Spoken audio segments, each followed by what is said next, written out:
Deklarata e pavarësisë është një prej arritjeve më të mëdha në historinë e gjithë shqiptarëve, jo vetëm të Kosovës, po të gjithë shqiptarëve. Por ne nuk jemi perfekt gjithmonë në çdo detaj që është pak a shumë normale.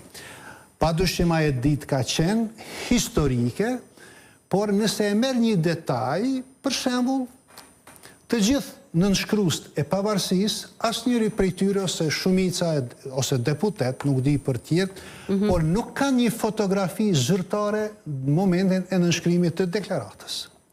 Unë për shembull, unë kam pagu 50 euro ma vonë për një fotografisti privat që ka një aty me marrë një fotografi timen ku unë e nënshkruaj deklaratën e pavarësisë. E mira është të paktën nëse nuk jam gabim, ekziston kjo video e televizionit publik, RTS, ku thirrën deputetët një nga një. Por këto momente historike nuk do të lëshohen aq lehtë, sepse roli i secilit aty është i madh. Adem Dema që nuk e ka nënshkruar, por roli i tij është vendimtar për këtë. Dhe është dashur ne, ose ata që kanë qenë në qeveri atëherë, me i mendu edhe këto zgjidhje. Unë po them kështu, që këte po du me thonë, ne kemë bërë dhe bëjmë punë të mëdha. Por nga njëherë prej ngutisë të bëjmë punë të shumë të mëdha, i harrojmë disa detaje që janë thelbësisht të rëndësishme dhe nuk i bëjmë. Por në politikë, nga njëherë detajet janë shumë të rëndësishme. Me këte po dalë edhe të kjo që ndodhë sot.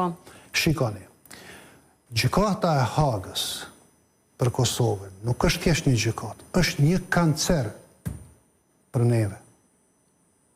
Është kancer për politikën e Kosovës. Por është bërë pa u mendu mirë, do të thotë. Është bërë thjesht po na thojnë, po insistojnë.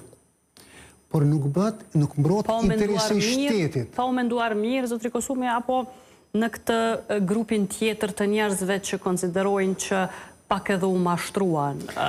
Po s'kam politik mashtrim art. Ka veprim, e bën mirë ose keq. Mashtrim në kuptimin që do të pastrohet Kosova, do të pastrohet UÇK-ja nga i raport famkeq i Dekmartit që tash nuk është as pjesë fare, as kund e gjykatës speciale. Tash ne mund gjejmë arsyetime të shumta, po.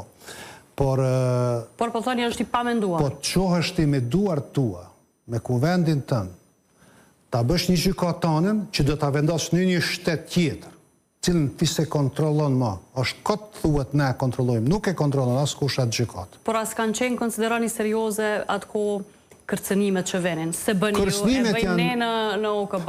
Më falë, kërcënimet janë gjithmonë serioze. Por cila është për garanca që nëse se këshim bë, kuvendi Kosovës do ta bënte Këshilli i Sigurimit? Kush mund me vërtetu që do ta bënte? Ndoshta Amerika do ta abstenonte dhe që bjen poshtë projekti. Një votë në Këshill të Sigurimit, Amerikës, e Britanisë të Madhe, e Italisë do ta qite poshtë projektin.